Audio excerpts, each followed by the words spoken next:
आज हम लोग शुरू करने जा रहे हैं एनआईओएस का क्लास 12 से। सब्जेक्ट रहेगा हिस्ट्री एंड चैप्टर नंबर है 6। इसका नाम है मौर्योत्तर काल। तो मौर्योत्तर काल में हम लोग क्या क्या चीजें समझने वाले हैं, उन सब बातों को एक बार हम ध्यान से समझते हैं। देखिए, जैसा आप इसके नाम से ही समझ रहे होंगे कि मौर्य उत्तर काल, तो यहां पर एक तो आ गया मौर्य, एक आ गया उत्तर और प्लस एक आ गया काल। मौर्य, मौर्य साम्राज्य, मौर्य का मतलब मौर्य साम्राज्य, उत्तर मतलब बाद, काल मतलब समय। तो मौर्य साम्राज्य के बाद वाला समय, उसी को कहते हैं मौर्योत्तर काल। ठीक है, तो यही हमारे चैप्टर का नाम है, जो कि एनआईओएस से चैप्टर नंबर 6 है। क्लास 12 रहेगा, सब्जेक्ट है हिस्ट्री। ठीक है, इससे पहले के चैप्टर हम लोग अच्छी तरह से समझ चुके हैं। ठीक है, तो चलिए इसमें हम लोग क्या क्या समझने वाले हैं, उन सब बातों को देखते हैं। देखिए, जैसे मौर्य साम्राज्य का पतन होता है, इससे पहले वाले चैप्टर में आपने वह अच्छी तरह से देख लिया था। तो मौर्य साम्राज्य के पतन के बाद मतलब 200 ईसा पूर्व से लेकर के 300 ईस्वी तक कई छोटे छोटे साम्राज्य, वंश, राजा महाराजा देखने को मिलते हैं। ठीक है, कहने का मतलब क्या है, मौर्य साम्राज्य का तो अंत हो चुका था, पतन हो चुका था।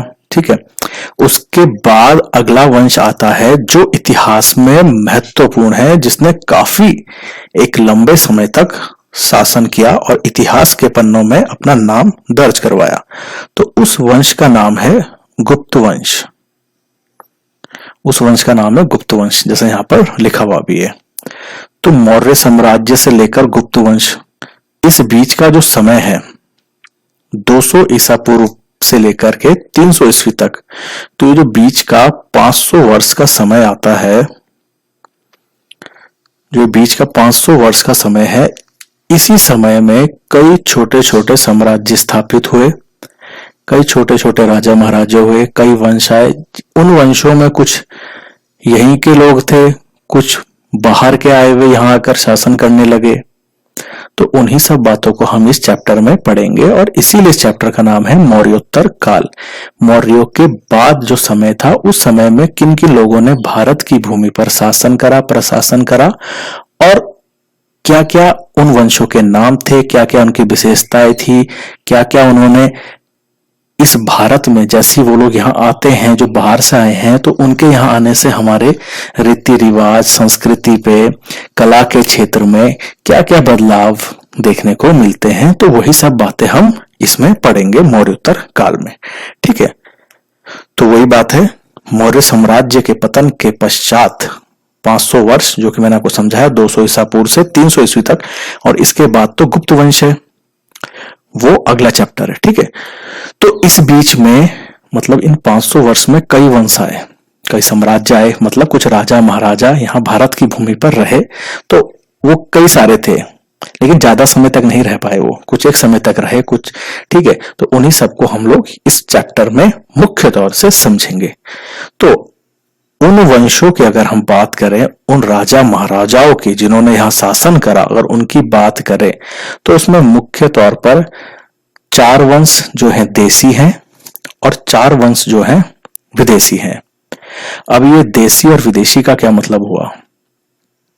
देखिए, जो लोग भारत ही में रहते हैं, यहीं रहते हैं, मौर्य साम्राज्य के, जैसा हमने समझा था, अशोक द ग्रेट की मृत्यु के बाद जो उसके उत्तराधिकारी थे, मतलब जो उसके बच्चे लोग रहे होंगे और उसके बाद जो पीढ़ी दर पीढ़ी लोग आए, वो लोग इतने सक्षम नहीं थे अपने साम्राज्य को स्थापित करने में और उसमें अपना एक प्रकार से पकड़ बनाने में। फलस्वरूप हमने इससे पहले वाले चैप्टर में देखा था कि छोटे छोटे राजवंशों का उदय हो गया था। तो वही सब चीजें हम इस चैप्टर में पढ़ रहे हैं। तो देसी समझ रहे थे हम कि देसी का मतलब क्या हुआ, जो वंश, जो लोग यहीं भारत की ही भूमि पर रहते थे, उन्हीं में से कुछ लोग शक्तिशाली हो गए और उन्होंने शासन करना शुरू कर दिया। तो वो लोग क्या कहलाए भाई, वो कहलाए देसी वंश। और कुछ विदेशी, विदेशी मैंने आपको बताया विदेशी भी आए। तो विदेशी का मतलब क्या है, सिंपल बात है, देशी का मतलब ये जो हमारे इसी देश के हैं, विदेशी मतलब बाहर से आए, इंडिया में नहीं थे, बाहर से आए। अब बाहर से आए का मतलब क्या है, उसी टाइम नहीं आए, मतलब इनके दादा परदादा लोग मूल भूमि भारत के नहीं हैं, कहीं और के जन्म लिए हुए हैं। जो उनका मूल जन्म है वो कहीं और का है और उनकी संतानों ने यहाँ भारत में जन्म लिया है और उन लोगों ने शासन करना शुरू करा। किंतु जो देसी लोग हैं वो तो भाई सब यहीं के हैं, मूल वंशज यहीं के हैं, उनके दादा परदादा सब यहीं की जन्मभूमि के जन्मे हैं और ये लोग भी उन्हीं की संतान हैं। तो आपको समझ में आ गया होगा देसी और विदेशी का मतलब, ठीक है। तो इसी में 4 वंश देसी हैं और 4 वंश विदेशी हैं, ठीक है। आगे समझ में इतना। चलिए अब इससे आगे देखते हैं।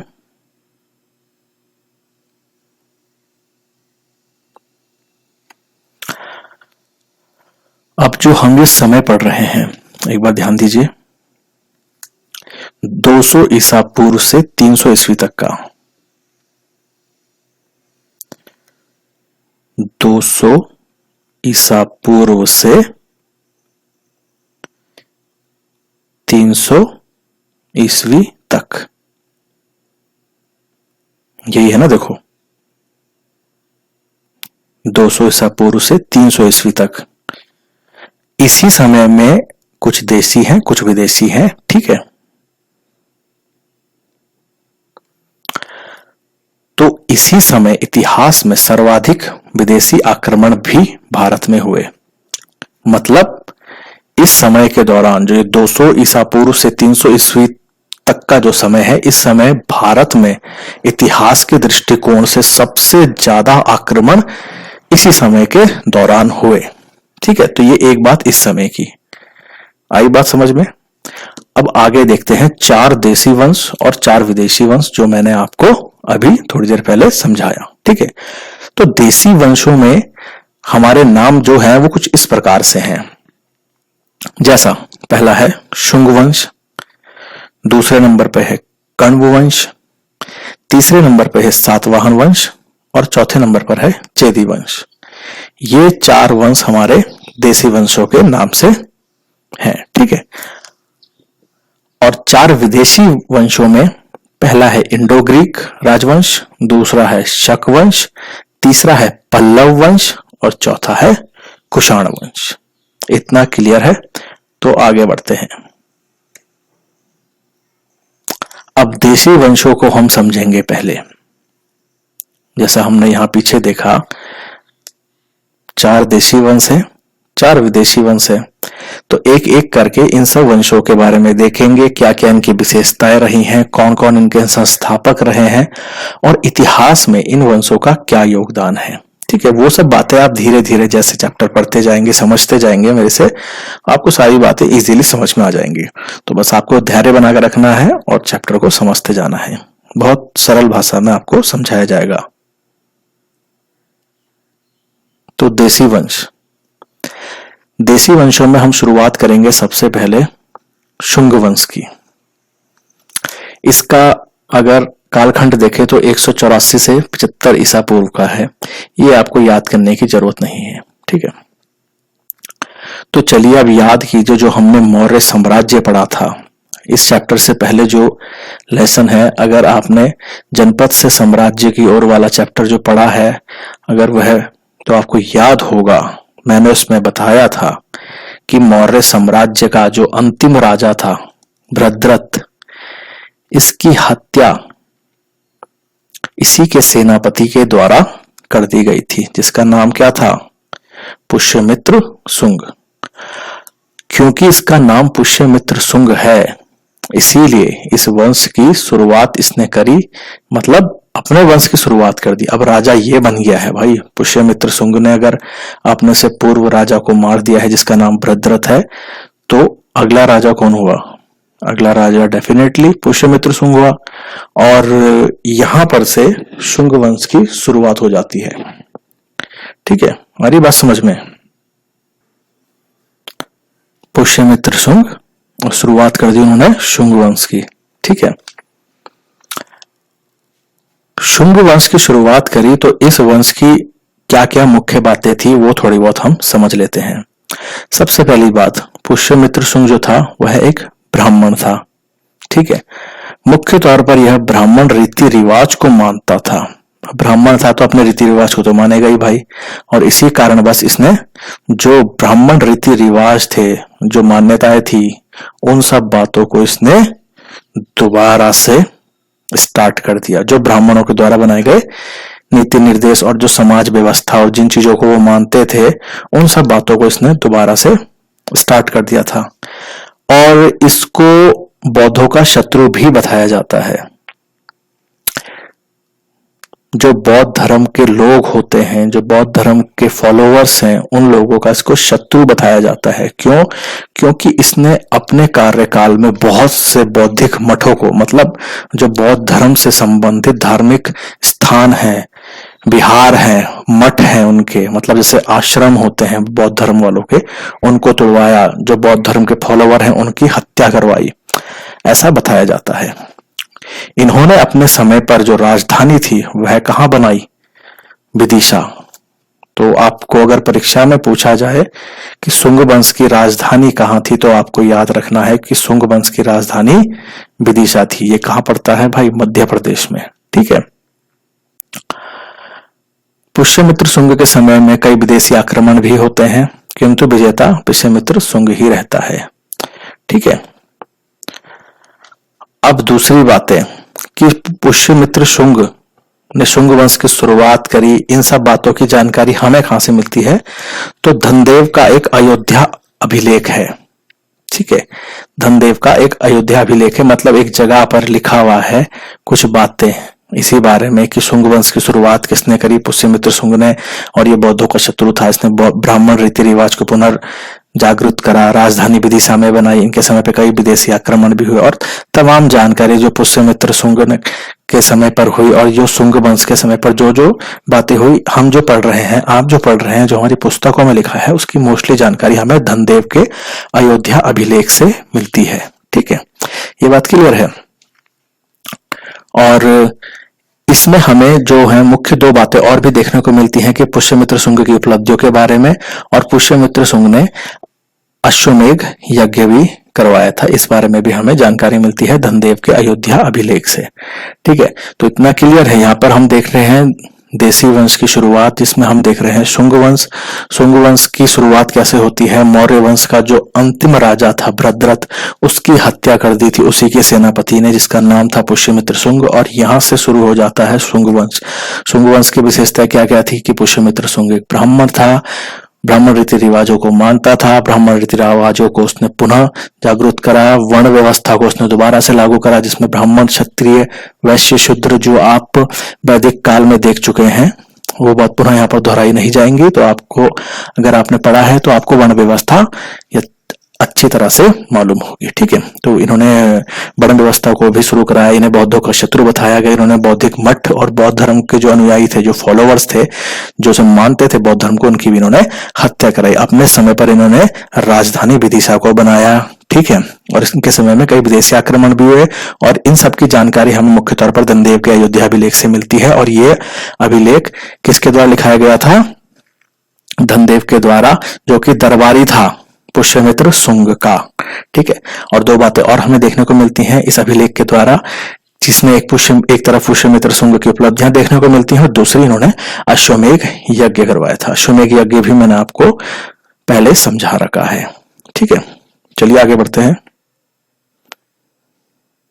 तो चलिए अब शुंग वंश के बारे में कुछ और महत्वपूर्ण बातें जानते हैं। जैसे कि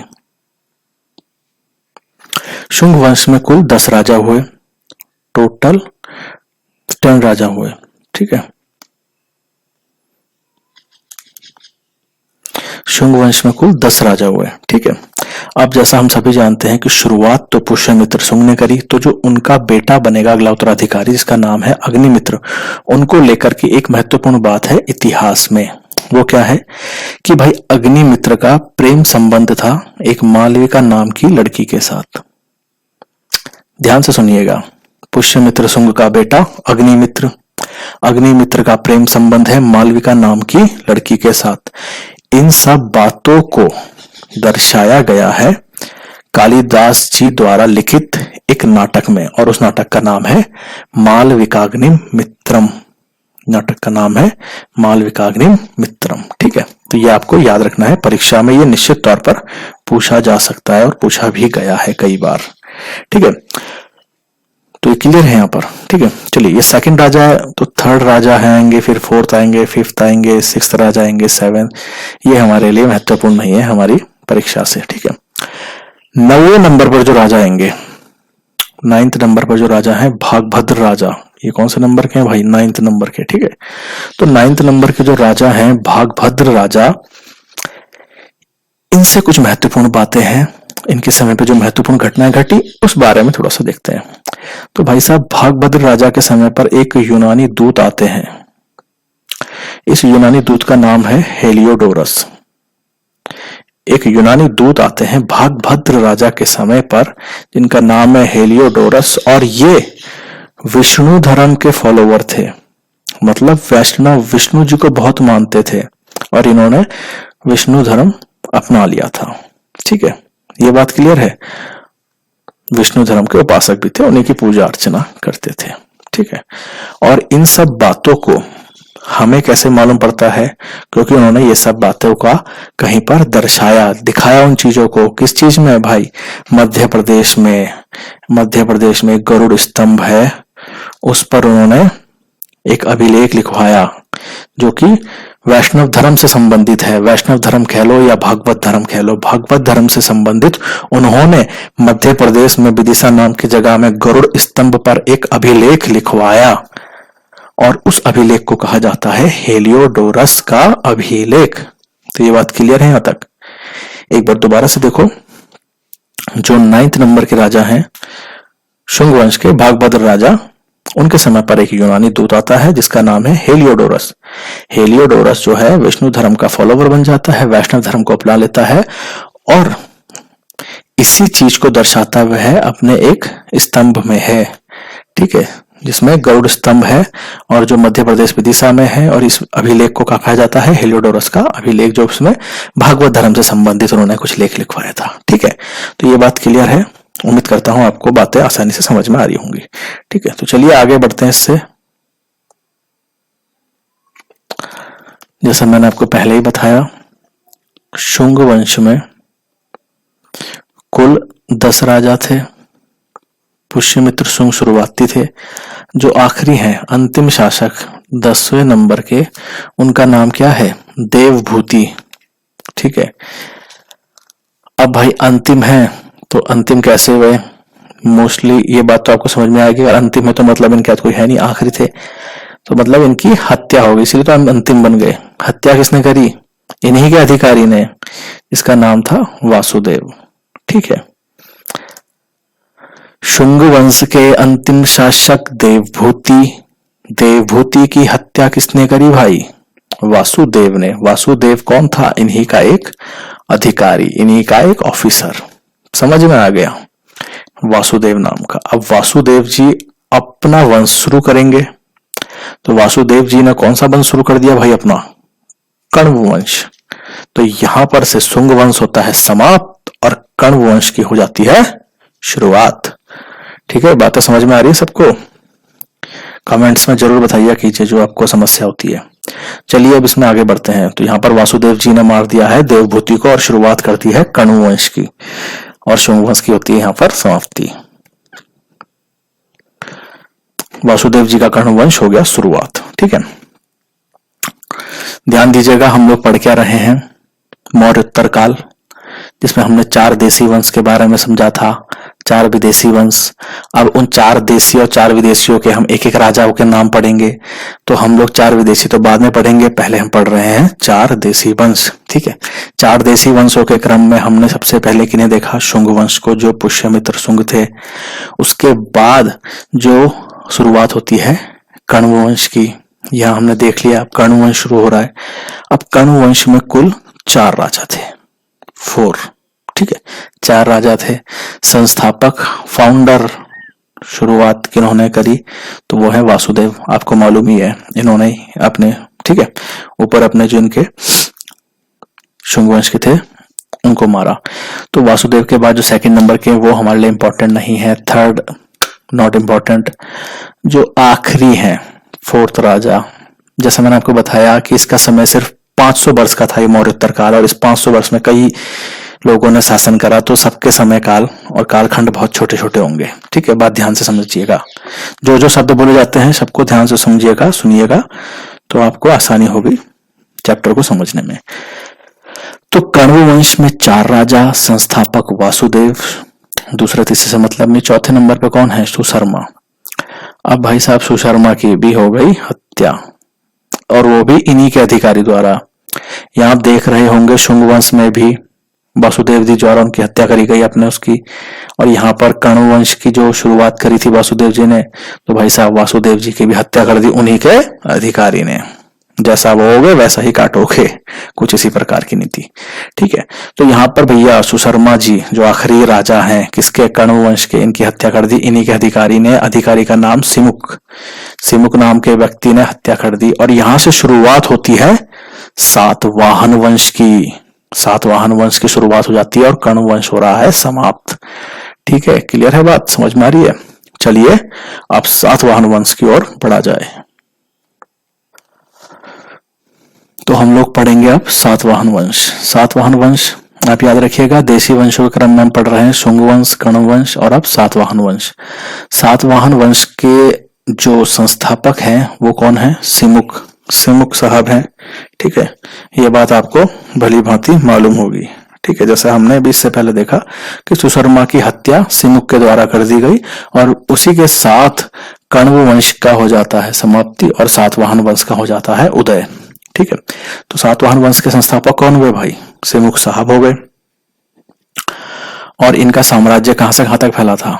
तो आज की तारीख का अगर आप महाराष्ट्र देखेंगे, महाराष्ट्र से लेकर आंध्र प्रदेश वाला कुछ क्षेत्र, और इसको आंध्र शासन भी कहा जाता है। ठीक है, इन्हीं के द्वारा सर्वप्रथम सीसा धातु का प्रयोग हुआ, उसके सिक्के बनाए गए। ठीक है, सातवाहनों की राजधानी क्या थी? प्रतिष्ठान, नासिक के निकट। ठीक है, एक जगह है। ठीक है, ये इनकी राजधानी थी प्रतिष्ठान। सातवाहन वंश के जो महत्वपूर्ण, जो इंपॉर्टेंट राजा रहे हैं उनका नाम है गौतमी पुत्र सातकर्णी। इनके बारे में एक महत्वपूर्ण बात है कि इन्होंने शक्कों के राजा नहपान को हराया था। ठीक है, भारत में अपने से पहले अपनी माता का नाम लिखने की प्रथा की शुरुआत भी गौतमी पुत्र सातकर्णी ने करी थी। जैसा आप इनका नाम देख रहे हैं, गौतमी पुत्र सातकर्णी, इनका नाम तो वैसे तो सतकर्णी मानेंगे आप, लेकिन इन्होंने लिखाया पूरा था गौतमी पुत्र सातकर्णी। गौतमी इनकी किसका है? माँ का नाम है।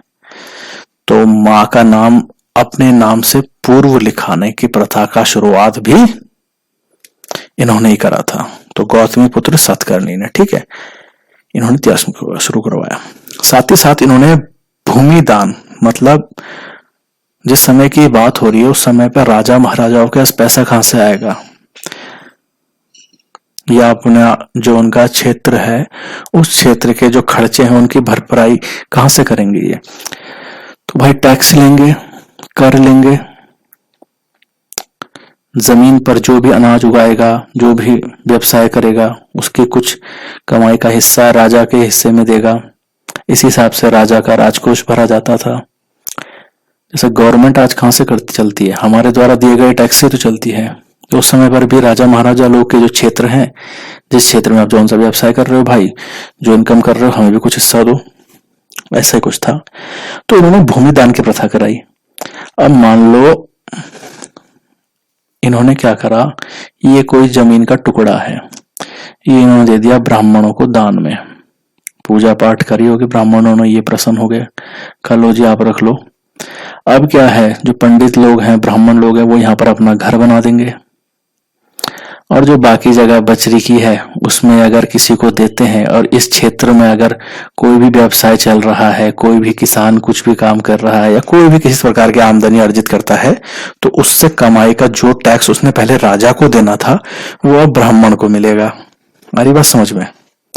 तो ये प्रथा भी, भूमि दान की प्रथा भी इन्होंने शुरुआत करी थी, और शुरुआत में यह ब्राह्मण लोगों को दिया गया, फिर बौद्ध लोगों को दिया गया, फिर जैन लोगों को, और फिर प्रशासनिक अधिकारियों को।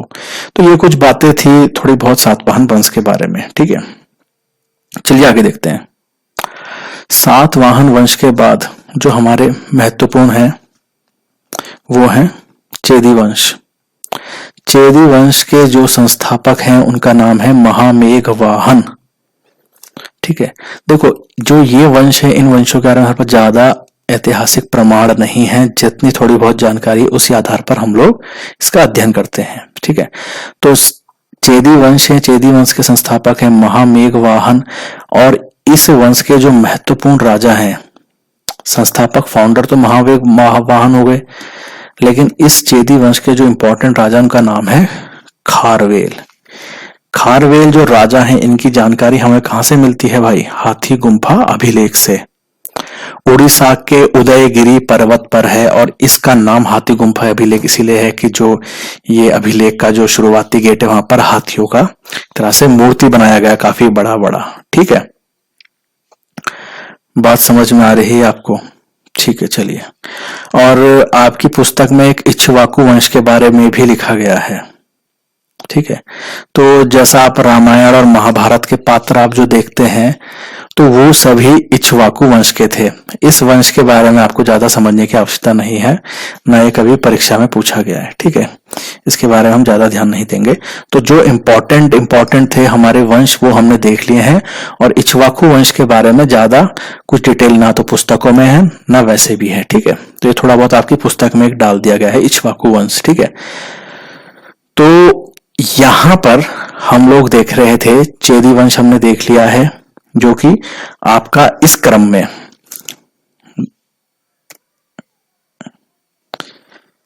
देशी वंशों के जो हम क्रम देख रहे थे उसमें हमने मोस्टली सभी के सभी देख लिए हैं, जितने भी वंश रहे हैं। ठीक है,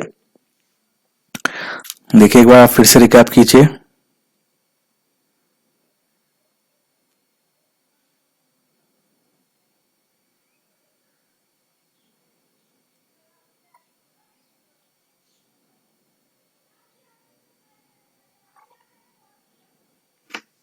यहां पर आइए आप दोबारा से, आपको याद आ जाएगा।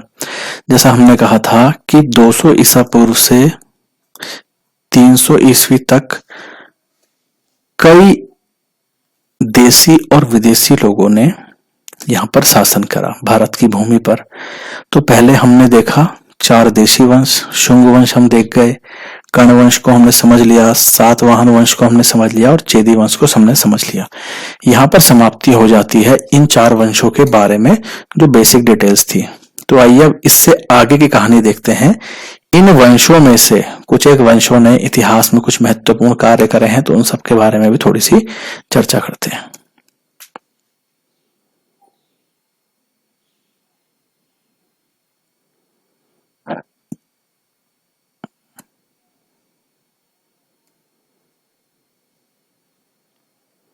चलिए, अब जैसा हमने कहा कि इन 4 वंशों में से जो सबसे महत्वपूर्ण वंश उनके बारे में कुछ हम बातें देखते हैं। तो सातवाहन वंश इन 4 वंशों में से महत्वपूर्ण रहा है। तो इसी में हम देखेंगे सातवाहन वंश की राज्य व्यवस्था और प्रशासन। ठीक है, राज्य व्यवस्था, अपने राज्य में जो उनका क्षेत्र है जहाँ के वो राजा रहे हैं, वहां उन्होंने किस प्रकार से न्याय व्यवस्था रखी थी, राज्य की किस प्रकार से व्यवस्था हुआ करती थी, जो पूरा सिस्टम चलता था उनके क्षेत्र में एडमिनिस्ट्रेटिव प्रशासन का, वो सब बातें देखते हैं। समझिए, आपको सब समझ में आ जाएगा क्या बातें हैं ये। देखिए, जो सातवाहन का साम्राज्य था वह जिलों में बट रखा था।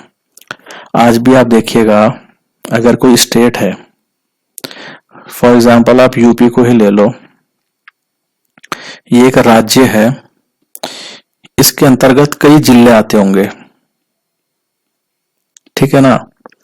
तो वैसे ही जो सातवाहन वंश है, जो इनका साम्राज्य था, ये जिलों में बटा हुआ था। और आज तो हम इसे जिला कहते हैं, उस समय पर इनकी भाषा में से आहार या राष्ट्र रूपी कहते थे। ठीक है, बात क्लियर है।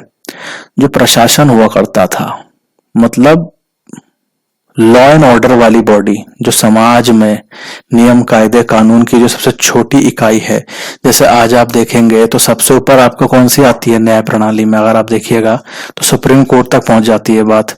लेकिन अगर कोई छोटा सा झगड़ा है, छोटा सा कोई विवाद है, उसको लेकर आप सीधे सुप्रीम कोर्ट जाएंगे क्या? उसके लिए सबसे पहले हम लोग कहाँ करते हैं, अपने परिवार में बात करेंगे, आपस में बात करेंगे। नहीं बात बनी तो अगर आप ग्रामीण स्तर पर हैं तो आप सबसे पहले क्या ग्राम प्रधान पे जाएंगे या सरपंच पे जाएंगे, पंचायत पे जाएंगे। इसी हिसाब से सेटअप बने रहते हैं कि अगर आपको फिर और आगे जाना है तो आप फिर पुलिस के पास जाएंगे, पुलिस से मैटर नहीं सॉल्व में पुलिस कोर्ट में डालेगी। कोर्ट भी कई प्रकार के हैं, आपके दीवानी है, फौजदारी है, उसके ऊपर आपका हाई कोर्ट आ गया, सुप्रीम कोर्ट आ गया। तो ये एक तरह से आप जो समझ रहे हैं ये इकाइयां हैं। तो जो सबसे छोटे लेवल पर है वो क्या है, तो उसी को आप देखिए। इसमें प्रशासन की जो सबसे छोटी इकाई है वो है ग्राम। ठीक है, ग्राम है, और यहां का जो अध्यक्ष होगा उसे कहा जाएगा ग्रामिक। ठीक है, प्रशासन की सबसे छोटी इकाई ग्राम है, ग्राम का जो अध्यक्ष होगा उसे कहते थे ग्रामिक। ठीक है, बात क्लियर है। राजस्व, रेवेन्यू, जो एक क्षेत्र का, एक राज्य का जो पूरा इनकम है वो किस प्रकार से लिया जाता था, या तो आप भैया नगद ही दे दो, जो भी सिक्के चलते रहे होंगे उन सिक्कों को दे दो, या भैया आप सामान दे दो। अगर मैं राजा हूं या आप राजा हैं, अगर आपके पास कोई आता है आपको टैक्स देने या कुछ भी देने, तो आप उससे दो ऑप्शन रखेंगे, या तो भाई तू मुझे सामान दे दे। सामान जैसे कोई किसान आता है तो किसान को बोलिएगा कि इतना कट्टा हमको गेहूं दे दे, नहीं तो इसके बदले हमको इतना सोने के सिक्के दे दे, चांदी के सिक्के दे दे, जो चीज उस समय प्रचलन में है। ठीक है, तो राजस्व उस समय पर नगद और सामान के रूप पे लिया जाता था। कुछ और बातें इस वंश के बारे में, जो राजा के सहायक मंत्री होते थे, अब राजा है, आज प्रधानमंत्री है, प्रधानमंत्री अकेले सब कुछ नहीं करता, उसका भी अपना एक मंत्रिमंडल होता है। फाइनेंस मिनिस्टर अलग है, मिनिस्ट्री ऑफ एचआरडी अलग है, मानव संसाधन विकास मंत्रालय अलग है आपका, जैसे सड़क परिवहन मंत्रालय अलग है, उसका मंत्री अलग है, कपड़ा उद्योग का अलग है। समझ रहे हैं, हर फील्ड से रिलेटेड एक एक मंत्री होता है, और वो सब लोग क्या हैं, पीएम के अंडर हैं आज की तारीख में। उसी हिसाब से राजा के जो सहायक मंत्री हैं, जो उसको सलाह मशवरा देंगे, तो उसका जो अपना मंत्रिमंडल होगा उसको क्या कहा जाता था, अमात्य। ठीक है, तो राजा के जो सहायक मंत्री हैं उसको अमात्य कहा जाता था। जैसा मैंने आपको पहले बताया, इन्होंने भूमि दान की प्रथा अलॉट कर दी थी, शुरुआत कर दी थी, और यह अपने आप को ब्राह्मण बताते थे। कौन? सातवाहन वंश के लोग। ठीक है, और जब अगर ये अपने आप को ब्राह्मण बता रहे हैं, तो जैसा आपने वैदिक काल में पढ़ा है कि ब्राह्मणों का तो मुख्य उद्देश्य क्या था, वो तो वर्ण व्यवस्था को बिल्कुल कठोर स्तर पर मानते थे और यही अपना उद्देश्य मानते थे। तो सातवाहन वंश वाले अगर अपने आप को ब्राह्मण बताते हैं तो ये तो ऑब्वियसली बात है कि वो अपने आप भी वर्ण व्यवस्था को दोबारा से अपना मुख्य उद्देश्य मानेंगे। तो ये सब कुछ बातें हैं जो हम पढ़ रहे हैं सातवाहन वंश के बारे में, उनके राज्य व्यवस्था और प्रशासन के बारे में। उसी में हमने जैसे शुरू में पढ़ा कि इनका जो साम्राज्य है वह जिलों में बटा हुआ है, जैसा आज मैंने आपको समझाया यूपी का एग्जाम्पल देख करके। और लेकिन आज हम जिला कह रहे हैं, उस समय पर आहार या राष्ट्र रूपी कहते थे। परीक्षा में वो है आपसे इसी प्रकार से कुछ भी पूछ सकते हैं। ठीक है, कि सातवाहन वंश में साम्राज्य जो जिलों में बटे होते थे उन्हें क्या कहते थे, और नीचे 4 ऑप्शन दे देंगे। ठीक है, तो आपको ये बातें याद रखनी है। प्रशासन की सबसे छोटी इकाई ग्राम होती थी, और यहाँ का जो अध्यक्ष होता था उसे ग्रामिक कहते थे।